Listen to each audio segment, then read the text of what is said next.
ज्येष्ठ कृष्ण अमावस्या की रात थी। टिक टिक टिक टिक करती हुई घड़ी में रात के 3 बज रहे थे। एक बंद कमरे में करीब 30 लोग एक साथ जमीन पर बैठे हुए थे। उसी कमरे में 3 लोग कुर्सी के ऊपर बैठे हुए थे। वो 30 लोग एक दूसरे की सूरत को घूरे जा रहे थे। कोई भी उनमें से कुछ नहीं बोल रहा था। कमरे के अंदर खामोशी छाई हुई थी। तभी उनमें से एक आदमी बैठे बैठे कहता है, अब क्या करना है मालिक? करना क्या है? मार देना है उस औरत को। कुर्सी पर बैठे हुए एक आदमी ने कहा। जैसे ही ये बात लोगों ने सुनी, वहां बैठे सभी लोगों में अफरा तफरी मच जाती है। मार देना है की आवाजें कमरे के अंदर गूंजने लग गईं। मालिक हमारे भगवान हैं। मालिक जो बोलेंगे वो हमें करना ही पड़ेगा। उस औरत को मारना ही पड़ेगा, बिरजू ने कहा। हाँ सही कहता है ये बिरजू, उन्हीं के बीच में से एक आदमी ने कहा। अब यहीं बैठे रहोगे या चलोगे भी? आज रात ही उसका काम तमाम करना है। कुर्सी पर बैठे हुए पहले आदमी ने गुस्से में बोला, याद रहे कल का सूरज वो देख नहीं पाए। आज की रात उसकी आखिरी रात होनी चाहिए। कुर्सी पर बैठे दूसरे आदमी ने कहा। तभी सब लोग एक साथ उस बंद कमरे से बाहर निकलने लगते हैं। जब वो लोग कमरे से बाहर निकल गए तो उन्होंने देखा आसमान को काले साए ने जकड़ रखा था। इतना घनघोर अंधेरा था कि कुछ भी दिखाई नहीं दे रहा था। मालिक आप बस 2 मिनट इंतजार कीजिए, मैं बस अभी 2 मिनट में मशाल जलाकर लाता हूँ, बिरजू ने कहा। हाँ ठीक है, चल अब जल्दी जा और लेकर आ। बिरजू अपने साथ 10-11 आदमियों को रख लेता है और मशाल जलाने चला जाता है। जब वो अपने साथियों के साथ मशाल जला रहा था तो उनमें से एक आदमी ने कहा, बिरजू तुझे क्या लगता है उस औरत को मारना ठीक है? देख मोहन, हमें नहीं पता क्या ठीक है क्या गलत है। मालिक ने बोला है उस कलमुही को मारना है तो बस मारना है, बिरजू ने कहा। पर उस औरत का गुनाह क्या है? ये तो मालिक ही जानते हैं कि उस औरत का गुनाह क्या है। कुछ बड़ा कांड किया होगा उसने, तभी तो मालिक ने रात ही रात में उसे मारने का फैसला लिया है। हाँ बिरजू, मुझे भी यही लगता है। मैंने आज से पहले तीनों मालिकों को इतने गुस्से में कभी नहीं देखा है। जरूर कुछ तो गुल खिलाया है उसने। उसी की सजा आज उस कलमुही को मिलेगी, क्योंकि मालिक हमारे गांव के भगवान हैं और भगवान जब चाहे जिसे चाहे अपनी इच्छा अनुसार मार सकते हैं, बिरजू ने कहा। पर हमें पूछना तो चाहिए ना कि उसे क्यों मार रहे हैं? पगला रहा है क्या मोहन? मालिक से सवाल जवाब करना मतलब भगवान से सवाल जवाब करना, और भगवानों से कभी सवाल जवाब नहीं किया जाता, वरना पाप लगता है, बिरजू ने कहा। बिरजू और उसके साथी मशाल जलाकर जहां पर सब लोग इकट्ठा खड़े थे वहां पर पहुंच जाते हैं। इतनी देर लगा दी तूने बिरजू, अब जल्दी चल। मेघ गांव में आज जिंदा नहीं छोड़ेंगे उस औरत को। सारे गांव को मुक्ति दिलाना चाहती थी ना, आज हम उसे मुक्ति दिलाएंगे। इतना सुनते ही सब लोग मेघ गांव की तरफ जाने लगते हैं। महाराष्ट्र के गोंदिया जिले में एक गांव है जिसका नाम है मेघ। मेघ गांव की सीमा जब प्रारंभ होती है तो उससे पहले दास गांव पड़ता है, और जब सीमा खत्म होती है तो उसके बाद बलमा टोला पड़ता है। सभी शहर जाने की ट्रेन गोंदिया स्टेशन पर आती है। गोंदिया स्टेशन जाने का रास्ता दास गांव से होकर जाता है। इसके अलावा एक और रास्ता है, वो है पहाड़ी वाला रास्ता। पर वो रास्ता 40 किलोमीटर लंबा है, इसलिए इस रास्ते का उपयोग गांव का कोई भी व्यक्ति नहीं करता है। तीनों गांव के सरपंच आपस में मिलजुल कर रहते हैं और कोई भी फैसला लेने से पहले आपस में विचार विमर्श कर लेते हैं। बलमा टोला, दास गांव और मेघ गांव के तीनों सरपंच अपने आदमियों के साथ मिलकर मेघ गांव की ओर आगे बढ़ रहे हैं। उस सुनसान गांव में बस उन 30 लोगों के चलने की कदमों की आहट ही सुनाई दे रही थी। कोई पसीने से भीगा हुआ था तो कोई डर के मारे कांप रहा था। किसी को नहीं पता है कि आज ज्येष्ठ कृष्ण अमावस्या की रात क्या होने वाला है। कुछ आदमियों के हाथों में मशाल है तो कुछ आदमियों के हाथों में लाठियां। मशाल से सिर्फ इतना प्रकाश उत्पन्न हो रहा है कि बस आसपास की कुछ चीजें ही दिखाई दे रही हैं। चलते चलते उन आदमियों का झुंड मेघ गांव के स्कूल तक पहुंच जाता है। वो लोग आपस में बातें कर रहे हैं कि उस औरत को छोड़ेंगे नहीं, आज या तो वो रहेगी या तो हम। हाँ सही कह रहे हो तुम, उन्हीं आदमियों के बीच में से एक आदमी ने कहा। जब वो लोग मेघ गांव के स्कूल के अंदर गए तो उन्होंने देखा एक औरत जो सुहागन की लाल रंग की साड़ी पहनी हुई है उसके हाथों में लाल चूड़ियां, गले और कानों में सोने के गहने हैं। उस औरत के लंबे लंबे काले बाल हैं जो उसकी कमर तक आते हैं। उसके शरीर का रंग गोरा है। वो औरत बरगद के पेड़ को कसकर पकड़कर सो रही है। उसको देखकर ऐसा लग रहा था जैसे वो अपने घर के अंदर बिस्तर पर सो रही हो। अरे देखो वो रही, पकड़ लो उसे, मेघगांव के सरपंच धनपत राय ने कहा। हाँ पकड़ लो और बांध दो इसे इस बरगद के पेड़ से, बलमा टोला गांव के सरपंच तेज बहादुर ने कहा। जल्दी करो नालायकों, मेरा मुंह क्या देखते हो, पकड़ो उसे वरना वो भाग जाएगी, दास गांव के सरपंच महेंद्र सिंह ने कहा। 4-5 लोग आगे बढ़ते हैं और उस औरत को पकड़ लेते हैं। जब उन लोगों ने उस औरत को छुआ तो उस औरत की नींद खुल जाती है और वो हड़बड़ाते हुए कहती है, ये आप लोग क्या कर रहे हो, मुझे क्यों पकड़ रहे हो, छोड़ो मुझे, देखो मैं कह देती हूँ कोई हाथ मत लगाना मुझे, वरना मुझसे बुरा कोई नहीं होगा। वहां पर खड़ा कोई भी आदमी उस औरत के सवालों का कुछ जवाब नहीं देता। वो लोग बस सरपंच के हुक्म का पालन कर रहे थे।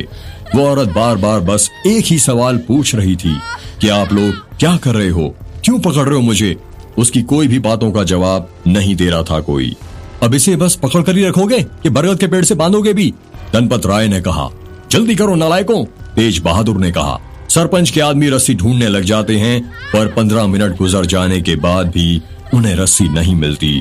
तो महेंद्र सिंह कहते हैं, कब तक रस्सी ढूंढोगे बेवकूफों, दिख नहीं रहा रस्सी, इसने पहन रखी है, उतारो उसकी साड़ी और उसी से बांध दो इसे बरगद के पेड़ से। नहीं ऐसा मत करो प्लीज, मैं तुम्हारे हाथ जोड़ती हूँ, भगवान के लिए मुझ पर रहम करो, उस औरत ने रोते हुए कहा। उसी भगवान के लिए ही तो तुझे मार रहे हैं चुड़ैल, धनपत राय ने कहा। वो औरत अपने दोनों हाथों से अपनी साड़ी को कसकर पकड़ने की कोशिश करने लगती है और सरपंच के आदमियों ने उसे पकड़ रखा था, जिस कारण वो कुछ नहीं कर पा रही थी। जिन लोगों ने उस औरत को पकड़ रखा था उसमें से एक आदमी उस औरत की साड़ी का पल्लू पकड़ लेता है और उस पल्लू को खींच देता है, जिस कारण उस औरत की साड़ी उसके शरीर से उतर जाती है। साड़ी खींचने के साथ ही उस औरत के हाथों की लाल रंग की चूड़ियां भी टूट जाती हैं और टूटकर नीचे बिखर जाती हैं। वो औरत अर्धनग्न हो जाती है और अपने हाथों से अपना वक्ष छुपाने लगती है। वहां उपस्थित सभी लोग उस दृश्य का सिर्फ लुत्फ उठा रहे हैं। किसी को भी अपनी आंखों पर लज्जा नहीं आ रही थी। वो आदमी उस औरत की लाल रंग की साड़ी से उसे बरगद के पेड़ से बांध देता है। उस औरत को इस प्रकार बांधा गया था कि उसके दोनों हाथ ऊपर थे और वो अपने हाथ को छुड़ा नहीं सकती थी। वो औरत चीखने लगती है, चिल्लाने लगती है, छोड़ दो मुझे, छोड़ दो मुझे, पर कोई भी आदमी उसकी बात नहीं सुनता। अब देरी मत करो, जल्दी से मिट्टी का तेल लाओ और डाल दो इसके ऊपर, तेज बहादुर ने कहा। 3-4 लोग अपने हाथों में मिट्टी के तेल से भरी कुप्पी लेकर आते हैं और उस औरत के ऊपर डालने लगते हैं।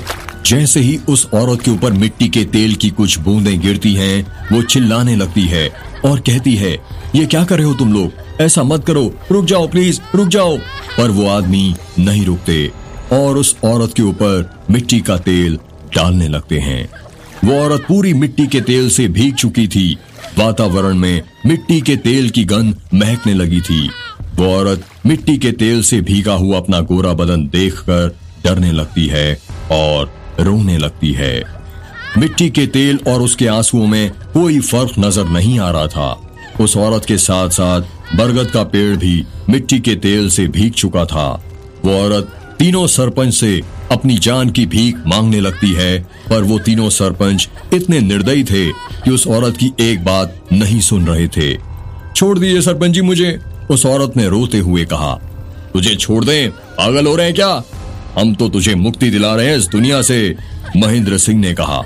हाँ सही कहा, मुक्ति का बहुत शौक था ना तुझे, तो अब ले ले मुक्ति, तेज बहादुर ने कहा। मुक्ति ले ले, धनपत राय ने कहा।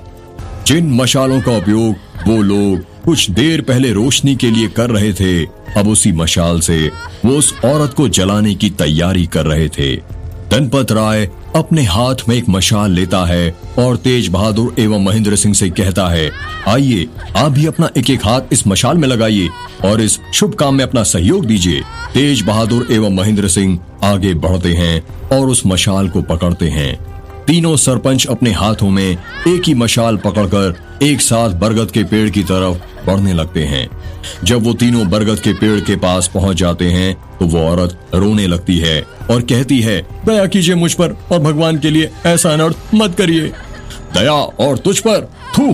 धनपत राय ने जमीन पर थूकते हुए कहा। वो तीनों सरपंच जोर जोर से हंसने लगते हैं। वहां पर उपस्थित सभी लोग वो तमाशा होते हुए देख रहे थे। वो लोग अभी भी यही सोच रहे थे कि क्या सच में तीनों सरपंच उस औरत को जिंदा जला देंगे, क्योंकि आज से पहले मेघ गांव में इतना बड़ा अनर्थ कभी नहीं हुआ था। एक औरत को बिना उसका गुनाह बताए जिंदा जलाया जा रहा था। जब तीनों सरपंच उस औरत को जलाने के लिए मशाल को उसके पैर की तरफ करते हैं तो उस औरत के पैर कांपने लगते हैं। उसके गोरे गोरे पैरों में पायल बंधी हुई थी। वो औरत मशाल की आग से डरते हुए अपने पैर एक के ऊपर एक रखने लगती है।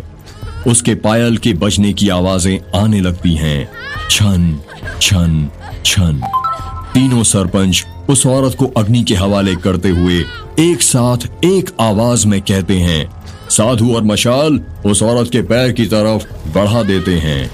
उस औरत के पैरों में आग लगने लग जाती है और उसके पैरों से उसके पेटीकोट में, उसके ब्लाउज में और देखते ही देखते उसका पूरा शरीर जलने लग जाता है। वो औरत जोर जोर से चीखने लगती है, चिल्लाने लगती है, बचाओ बचाओ, कोई तो मुझे बचाओ। उसकी आवाज पूरे गांव में गूंजने लगती है, पर कोई भी मेघ गांव का व्यक्ति अपने घर के अंदर से बाहर नहीं निकलता उसे बचाने के लिए। तुमने मुझे मुक्ति दिलाई है ना सरपंच, अब मैं तीनों गांव को मुक्ति दिलाऊंगी। मैं मरकर भी वापस लौट कर आऊंगी और फिर किसी को नहीं छोड़ूंगी। देख लेना सरपंच, मेरी रूह इसी गांव में भटकती रहेगी, तड़पा तड़पा कर मारूंगी एक एक को। उस औरत ने प्रतिशोध की आवाज में कहा।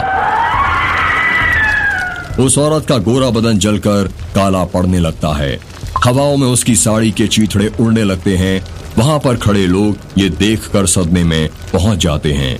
उन लोगों की आंखों में जलती हुई उस औरत की कपकपाती उंगलियां, कपकपाते होंठ, कपकपाते पैर और कपकपाता बदन आग समा जाते हैं। उस औरत के जलने के साथ साथ वो बरगद का पेड़ भी जल रहा था। उस बड़े से बरगद के पेड़ में इतनी तेज आग लगी थी कि ऊंचे आसमान तक उसका धुआं जा रहा था। आखिर में जब वो औरत पूरी तरह जलने वाली थी तो उसने अपने आप को बचाने की गुहार नहीं लगाई। बस उसके मुंह से सिर्फ एक बोल निकला, वो था साधु। जब उसने साधु बोला तो वो पूरे गांव में गूंजने लगा। उसके और बरगद के पेड़ के जलने के बाद भी सब लोगों को बार बार साधु साधु सुनाई दे रहा था।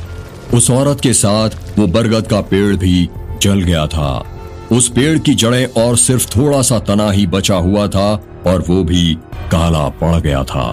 उस औरत को तीनों गांव के सरपंच की सहमति से जलाया गया था। उस औरत को क्यों जलाया गया था, इसके पीछे की वजह किसी को नहीं पता थी।